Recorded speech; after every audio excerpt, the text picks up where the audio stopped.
શું તમને પણ બેકરીની વસ્તુ જેવી કે ટોસ્ટ, બ્રેડ, પાઉં, બિસ્કિટ કે કેક ખાધા પછી પેટ ફૂલાઈ જાય છે, ગેસ થઈ જાય છે? આનું શું કારણ હોઈ શકે? મિત્રો, આના મુખ્ય 3 કારણો છે. સૌથી પહેલું તો બેકરીની બધી જ વસ્તુઓ મેંદામાંથી બનાવવામાં આવે છે.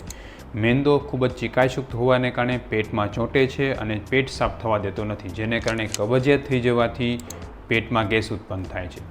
બીજું કારણ છે, બધા જ બેકરીના પ્રોડક્ટ્સ પચવામાં ખૂબ જ ભારે હોય છે, જેને કારણે એનું પાચન વ્યવસ્થિત થતું નથી અને પેટમાં ગેસ થાય છે. સાથે સાથે આ પ્રોડક્ટને બનાવવા માટે યીસ્ટ અથવા બેક્ટેરિયાનો ઉપયોગ કરવામાં આવે છે, જેને કારણે એ આંતરડામાં જઈને પર ફર્મેન્ટ થાય છે અને ગેસ ઉત્પન્ન કરે છે.